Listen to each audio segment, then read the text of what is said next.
नमस्कार, एपिएन टेलिभिजनमा यहाँलाई स्वागत छ। भोलिदेखि प्रधानमन्त्री शेरबहादुर देउवाको भारतको 3 दिने भ्रमण हुँदैछ। यसै भ्रमणमा सेरोफेरोमा रहेर आज हामी पूर्व राष्ट्रमन्त्री रमेशनाथ पाण्डेसँग कुराकानी गर्दैछौँ। एपिएन टेलिभिजनलाई यहाँलाई स्वागत छ। भोलिदेखि प्रधानमन्त्री शेरबहादुर देउवाको 3 दिने भारत भ्रमण सुरु हुँदैछ हैन। यसलाई तपाईले कसरी हेरिरहनु भएको छ? यो नेपाल भारत सम्बन्ध जनस्तरमा नै अस्चिलोमा परेको छ। हामीहरू दुईटा मुलुकको बिचमा यति नजिकको सम्बन्ध छ। हाम्रो सांस्कृतिक सम्बन्ध, संस्कारको सम्बन्ध, परम्पराको सम्बन्ध यति नजिकको हुँदा पनि हामी टाढिएर गएको छ। त्यो टाढिएर जानुको कारण के हो भने दुईटा देशको बिचमा केही समस्याहरू छन्।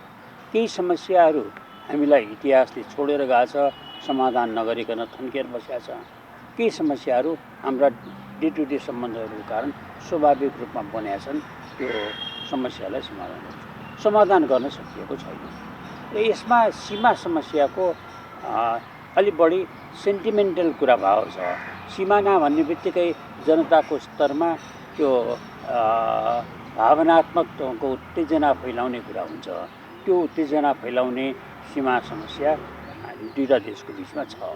त्यसको समाधानको लागि वर्तमान प्रधानमन्त्री पहिलो पटक भारत जाँदाखेरिमा दुई देशको बिचमा दुईटा प्रधानमन्त्रीहरूको बिचमा संयुक्त वक्तव्यमा एउटा जारी हुँदाखेरिमा एउटा समझदारी भएको थियो, त्यसको समाधानको प्रयास गर्ने भनेर। यो गएको 40 वर्षमा नेपाल र भारतको बिचको सीमा विवादमा अधिकांश करिब 90-94% समस्या समाधान भइसकेका छ। केही संवेदनशील मुद्दाहरूमा हामीहरू अड्केर बसेका छौँ। त्यसले गर्दाखेरिमा दुई देशको बिचको सीमा समस्या समाधान हुन नसकेको हो। अब त्यस सन्दर्भमा दुईटा देशको बिचमा पटक पटक अनेक किसिमका प्रयोगहरू भए। आखिरमा गएर 2072 सालमा दुईटा देशको बिचमा एउटा सम्झौता भयो र एउटा संयन्त्र बन्यो। त्यो संयन्त्र बनिसकेपछि फेरि त्यसपछि चाहिँ नि यो 4 वर्ष आजभन्दा 4 वर्ष अगाडि फेरि एउटा तत्कालीन प्रधानमन्त्री र भारतका वर्तमान प्रधानमन्त्री बिचमा भएको समझदारी अन्तर्गत परराष्ट्र सचिवहरूको अध्यक्षताको एउटा संयन्त्र बन्यो र त्यसलाई 2072 सालभित्रमा यो कुरा टुङ्ग्याउने भनेर चाहिँ समझदारी बन्यो। तर त्यसपछि त्यो संयन्त्रको बैठक बस्नै सकेन। अहिलेसम्म पनि त्यो संयन्त्रको बैठक बसेका छैन। समस्या जहाँको त्यहीँ छ। त्यो समस्यालाई लिएर दुई देशको बिचमा गुनासोहरू बढेका छन्। आम जनताको स्तरमा उत्तेजना फैलिएर गएका छन्। यो समस्या समाधान हुनुपर्छ। समाधान गर्नुको लागि मुख्य कुरा के हो भने एक प्रधानमन्त्रीजीले यो दुईटा देशको बिचमा संवादहीनताको अवस्था किन भयो, किन दुईटा प्रधानमन्त्रीहरूले बनाएको संयन्त्रले एक बैठकै गर्न सकेन, किन समस्या समाधानको खोजी नै नभइकन समस्यालाई बल्झाएर राखिएको छ, त्यसको कारण के हो, त्यो पत्यार घट्नुको कारण के हो, वार्ता गर्न नचाहनुको कारण के हो, त्यो कारण पत्ता लगाउनुपर्छ र त्यसको कारणलाई हटाउनुपर्छ र दुईटा देशको बिचमा एउटा गम्भीरतापूर्वक बसेर समस्याको समाधान हुने उपाय खोजिनुपर्छ। दोस्रो कुरा, दुई देशको बिचमा परम्परागतदेखि रहिरहेको सम्बन्ध सँगसँगै अहिले एउटा नयाँ कुरा थपिएको छ। त्यो भारतको नेपालमा सुरक्षा चासो बढेर गएको छ। भारत र नेपालको बिचमा सधैँ एक किसिमबाट यसका समझदारी बन्ने गरेको हो।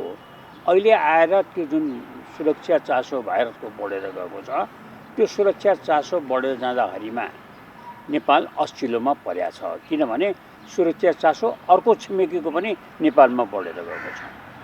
त्यस निम्ति प्रधानमन्त्रीजीले भारतका प्रधानमन्त्रीसित भेटेको बेला जब उहाँको दुईजनाको बिचमा दुईजना मात्रै बसेर कुरा हुन्छ, त्यो कुरा भएको बेलामा उहाँले गर्नै पर्ने कुरा के हो भने एक दुई देशको बिचमा पत्यारलाई पुनर्स्थापित गर्नुपर्छ, विश्वासलाई पुनर्स्थापन गर्नुपर्छ, संवादलाई प्रारम्भ गर्नुपर्छ।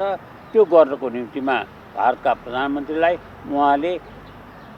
प्रधानमन्त्रीले बुझ्ने गरी, चित्त बुझ्ने गरी उहाँलाई कन्भिन्स गर्ने ढङ्गबाट बताउनुपर्छ। नेपाल र भारतको बिचको सम्बन्धमा नेपालको नीति यो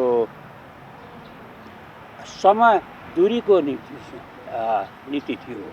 अब हामी समनिकटताबाट नेपाल भारत सम्बन्धलाई सञ्चालन गर्न चाहन्छौँ।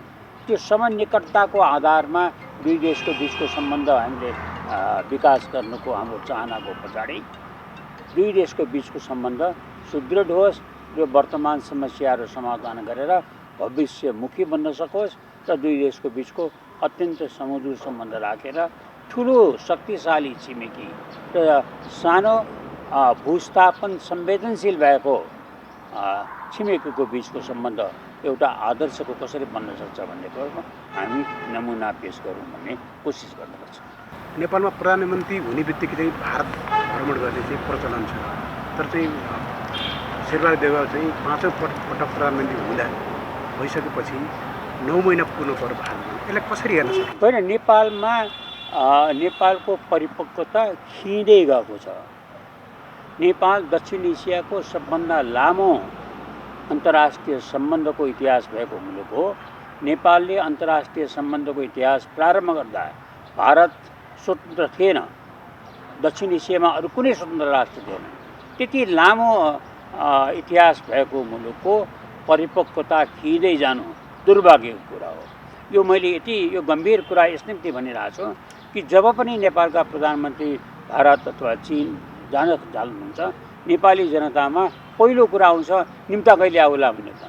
त्यो हीनता बोध किन हुन थाल्यो? आजको जमानामा दुईटा देशको बिचको आवश्यकता भएको समयमा अनुकूलता हेरेर भ्रमण हुन्छ। स्वाभाविक कुरालाई किन नलिएको? 1, 2 प्रधानमन्त्रीको साथमा यो समस्याहरूको समाधान हुनुपर्छ भनेर लामो लिस्ट तयार पारिन्छ। प्रधानमन्त्रीले गर्ने कुराहरू होइन नि।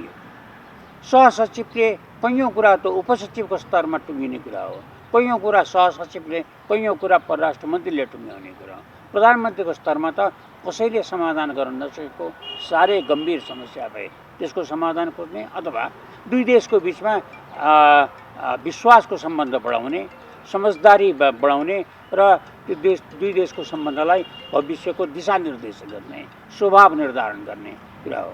त्यो भएको हुँदाहुँदै हामीहरू यहाँ हरेक पटक प्रधानमन्त्री जान लाग्यो कि हामी लामो हाम्रा अपेक्षाका सूचीहरू तयार पार्दैछौँ। जुन अपेक्षाको सूचीहरू तयार गर्दा सुरुमै वातावरण बिग्रिन्छ र हरेक पटक हामी कुरेर बस्छौँ यहाँ प्रधानमन्त्रीलाई निम्ता कहिले आउला भनेर। जुन कुराले नेपालको परिपक्वता खिएर गएको छ, नेपालमा यो लघुताभासको कमजोरी बढेर गएको छ भन्ने देखिएको छ। त्यसले देशको भलो गरेका छैन, त्यसले अन्तर्राष्ट्रिय सम्बन्ध सञ्चालन गर्नलाई अप्ठ्यारो पारेको छ। नेपालमा चाहिँ छिमेकी राष्ट्रहरूको चाहिँ सुरक्षा चासो र चिन्ता चाहिँ बढेको भन्नुहुन्छ कि नेपालले चाहिँ तिनी मुलुकलाई चाहिँ छिमेकी मुलुकलाई चाहिँ सुरक्षाप्रति चाहिँ आश्वस्त पार्न सकेको छैन? यो सुरक्षा चासो भन्नाले परम्परागत सुरक्षा चासो पनि हुन्छ जो सधैँ रहन्छ। केही परिस्थिति बस बढेर गएका हुन्छन् सुरक्षा चासो, त्यो परिस्थिति अनुसार त्यो बन्छ, परिस्थिति अनुसार त्यसलाई सम्बोधन गर्नुपर्छ। नेपाल र भारतको बिचमा, नेपाल र चीनको बिचमा सुरक्षा सम्बन्धलाई त्यही सन्दर्भमा हेर्नु बुझ्नु उचित हुन्छ। अहिले नेपालमा भारत र चीनको सुरक्षा चासोहरू बढेका छन् र दुईटै देशको समझदारीमा एउटा देश भारत अथवा चीनको नेपालमा जो सुरक्षा चासो छ त्यसमा उसले अर्को देशको प्रवेशलाई एउटा हदसम्म स्वीकार गरेर बस्छ। त्यसपछि उसको चिन्ता चासो बढेर जान्छ। तेस्रो शक्तिको प्रवेशलाई दुईटै छिमेकीले निधार गाँठो पारेर हेर्छन् र त्यसलाई राम्ररी सम्बोधन गर्न सक्दा अस्चिलोमा पर्छ। हाम्रो दुर्भाग्य के भएको छ भने नेपालले सुरक्षा संस्कृतिको विकास गर्न सकेको छैन। सुरक्षा संस्कृति भन्ने बित्तिकै सुरक्षालाई एकाङ्गी रूपमा हेर्नु हुँदैन। राज्य सञ्चालनका सम्पूर्ण कुराहरूलाई सुरक्षा संस्कृतिले हेरेको हुन्छ।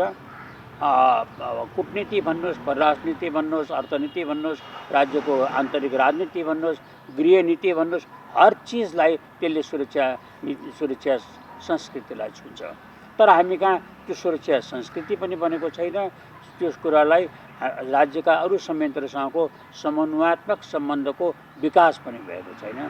संस्थागत प्रयास पनि भएको छैन। हरेकले आफआफ्नै ढङ्गबाट हेर्दै गएका छन्। र सबभन्दा अस्चिलो कुरा के भएको छ भनेदेखि परराष्ट्र मामिलामा परराष्ट्र नीति भने देशको हुन्छ। परराष्ट्र नीतिको सञ्चालन बहालवाला सरकारले गर्छ। हामी कहाँ यस्तो अवस्था सिर्जना भएको छ कि जहाँ परराष्ट्र नीति भनेको सरकारकोमा हुन्छ, सरकारमा बसेका व्यक्तिहरूको फरक हुन्छ, पार्टीका नेताहरूको हुन्छ, पार्टी पिच्छेको हुन्छ। अब र कूटनीति हरेक पदमा बसेका अधिकारीहरूले सञ्चालन गरेर दिन्छन्, जसको एक अर्कोसँग समन्वय हुँदैन। परिणाम हामीले कसले कसलाई कुन कुरामा वचन दिएको छ थाहा हुँदैन। अनि एकैचोटि त्यो जब पर्छ, हालका घटनाहरूले बतायो, सरकारलाई थाहा नभइकन पनि कतिलाई वचन दिइसकेका रहेछन्, के भइसकेका रहेछ थाहा भयो। परिणाम के भयो भनेदेखि देश अस्चिलोमा पर्यो। त्यो अस्चिलोमा परेपछि त्यो भोग्ने चाहिँ नि इन्डिभिजुअलले भोग्दैन, राष्ट्रले भोग्छ। त्यसले त्यो सुरक्षा संस्कृति विकास गर्नु जरुरी छ। सुरक्षा संस्कृतिमा राज्यका सबै संयन्त्रहरूको समन्वयात्मक दृष्टिकोण आवश्यक छ। त्यसमा पनि हामीले विचार के गर्नुपर्छ भने राष्ट्रले कूटनीति सञ्चालन गर्दा, परराष्ट्र नीति सम्बन्ध सञ्चालन गर्दा, सुरक्षा संस्कृति विकास गर्दाखेरिमा त्यसलाई समन्वयात्मक आधार दिँदाखेरिमा अनुभवको आवश्यकता हुन्छ। जसलाई जहाँ राखे पनि काम चल्छ भन्ने हाम्रो गलत सोचाइले राज्य आज यो अवस्थामा आछ जब हामी दुईटै छिमेकीसित विश्वासको कमी भोगिराखेका छौँ र देशमा अस्चिलो अवस्था बढ्दैगा छ। एमसिसी संसदबाट अनुमोदन भए लगत्तै उत्तरी छिमेकी मुलुक चीनका विदेश मन्त्रीको भर्खर 3 दिने नेपाल भ्रमण भयो। यसलाई कसरी हेर्नुभयो? यो नेपाल र चीनको बीचमा 1955मा दौत्य सम्बन्ध स्थापित भएपछि नेपालका तत्कालीन प्रधानमन्त्री टङ्कप्रसाद आचार्य चीन जानुभएको थियो। चीनका प्रथम प्रधानमन्त्री तथा प्रथम परराष्ट्र मन्त्री मार्सल चाउनलाई नेपाल आउनुभएको थियो। त्यसपछि नेपालका दोस्रो प्रधानमन्त्री बिपी कोइराला पनि चीन जानुभयो। चीनको प्रथम प्रधानमन्त्री र चाउनलाई र दोस्रो परराष्ट्र मन्त्री मार्सल चेनी नेपाल भ्रमणमा आउनुभयो।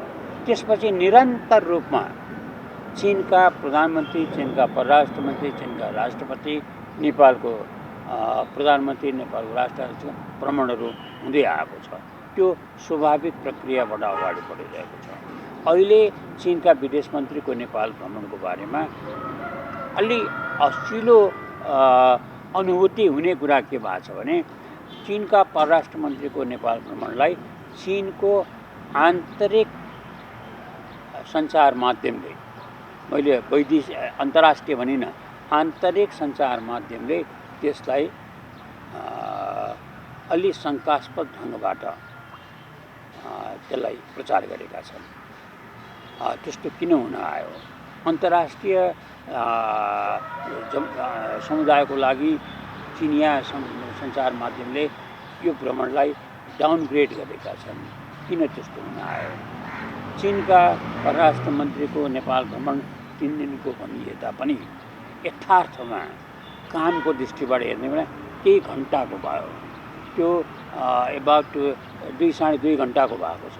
त्यो 2-2.5 घन्टाको बिचमा मिठो कुराहरू भएको देखियो, सब्सटेन्सियल निचोडका कुरा भएको देखिएन। त्यो किन भन्दाखेरिमा त्यसको जवाब यही हो, दुई देशको बिचमा पत्यारको कमी भएको छ, गुनासोहरू बढेका छन्।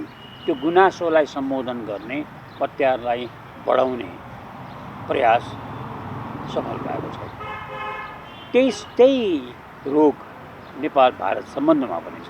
त्यस निम्ति अबको अहिलेको अवस्थामा जब विश्व परिवर्तन भइरहेछ, विश्वका अन्तर्राष्ट्रिय सम्बन्धहरू परिवर्तन भइरहेका छन्, विश्वका साना ठुला सबै राष्ट्रहरूले आफ्नो वैदेशिक सम्बन्धलाई रिएडजस्ट गर्ने प्रोसेसमा लागिराखेका छन्, त्यो बेलामा नेपालले छिमेकीहरूसँगको सम्बन्धलाई विद्यमान चिसोपनलाई हटाएर विश्वासको सञ्चिति बढाउनुपर्छ, पत्यार पुनर्स्थापन गर्नुपर्छ र सद्भावनालाई वृद्धि गर्नुपर्छ, संवादहीनताको सम्बन्ध अवस्थालाई अन्त्य गर्नुपर्छ, ताकि नेपाल भारत र चीन दुवैको लागि हितकर होस्। नेपालको भारत र चीन दुवै हितकर साथी हो। यहाँको अमूल्य समय र संवादलाई धेरै धेरै धन्यवाद।